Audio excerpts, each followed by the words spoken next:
Our brains take such a beating here.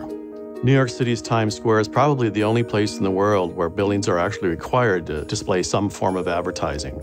And this is the result. Our primal brain is so overwhelmed by the number of images and the billions of pixels flashing at us, it doesn't know if it should tell us to stay or to run and hide. And because our brain doesn't know what to tell us, most of us just stand and stare. Nor can our brain tell us why we actually feel something for some companies and their products and services, but not for others. For that, we need to have a deeper understanding of what it is to be a brand, a system of images that triggers our senses and dig deep into our emotional core.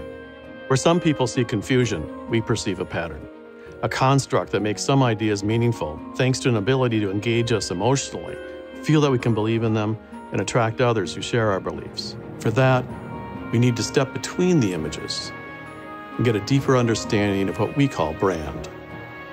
There's actually a system behind creating social communities.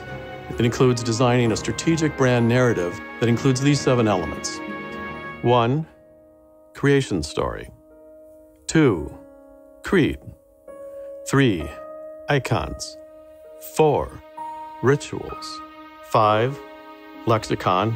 6, non-believers. And 7, leader.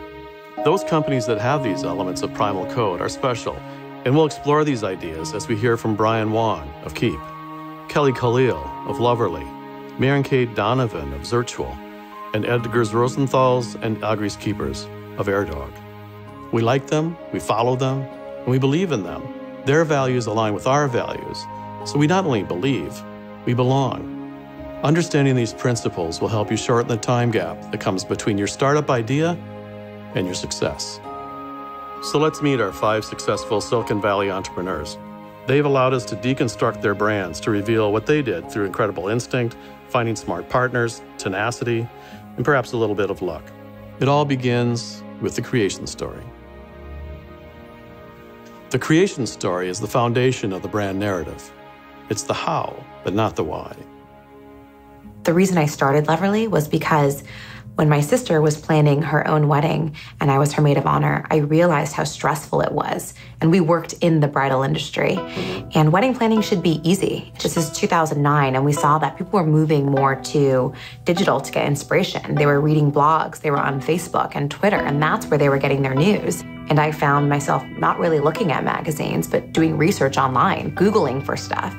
And it's a very, very frustrating experience back then. And I was printing out pages and carrying around a binder with her. It's like, is this real? This is 2009. Why is there not an easier way to do this?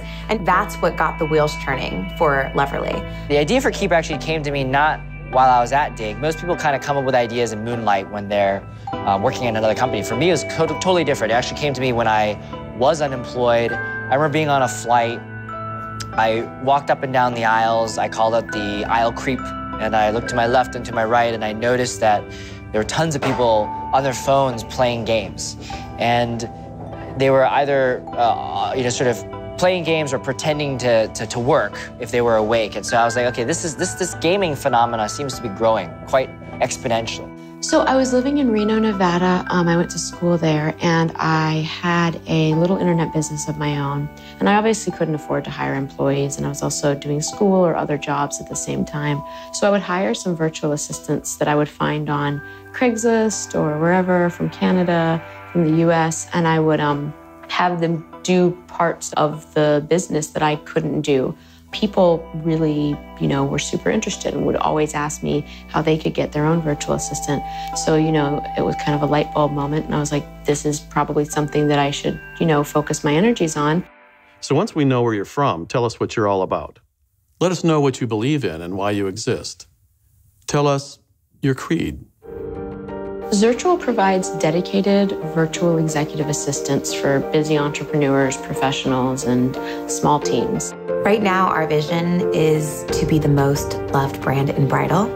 And possibly when we achieve that, we might extend that into other life stages for women. At the time, when people were hitting these level ups, they were being greeted with these very annoying banner ads. And I thought that was such a shame, because if you're happy, the thing you would want is to be rewarded, to be recognized. And so that was when the idea for Kiip kind of was born right then and there, was what if we could actually reward and recognize people in these moments of achievement? But instead of having the rewards come from the games, what if they could get like a physical reward from a brand that they love? So what if you leveled up in a game and get like a free latte from Starbucks? And that was the core of the idea. Icons are the quick concentrations of meaning that signal who you are and what you're about. Not only the memes and images of your brand, but also what you sound like, taste like, feel like, and look like. I think Airdog really has a distinctive shape, construction, build, and color scheme as well. So we are all about action sports. So we thought most of the drones are black or white. So why don't we make something more distinctive? And again, from the very beginning, action sports have been our primary focus. And when you're doing sports, what you want to do, you want to have freedom to do actually the sports. Loverly is a brand-first company, and we say brand first because that means the aesthetic of the way we look, how we speak to our brides in a very authentic way. And we care so deeply about the user. And I think that, not that other companies don't, but that's how we lead. We lead with, how are we going to make this better for our users? And with that at our core, we think about solving the problems for those brides. If icons identify your brand, rituals are your brand in motion. Rituals bring the members of your community together as they post, share, pin, poke, like, Yelp, text, download, Skype, stream, Snapchat, or make wedding plans. Wedding planning, the rules of it have completely changed, and it's not about having the perfect wedding. You can do whatever you want that makes you happy. Weddings are inherently social, so the planning of it, brides are sharing it with their bridesmaids or their vendors to collaborate. And then the wedding day happens and they want to share it with their friends. So the ones that were there and maybe the ones that couldn't be there.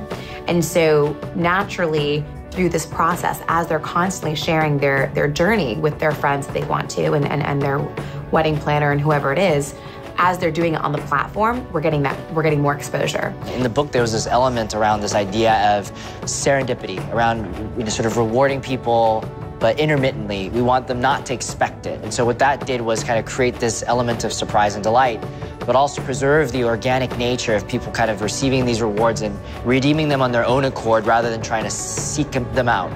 And so that's kind of the final piece to the Kiip sort of DNA, which was this notion of serendipitous rewards in these moments of achievement.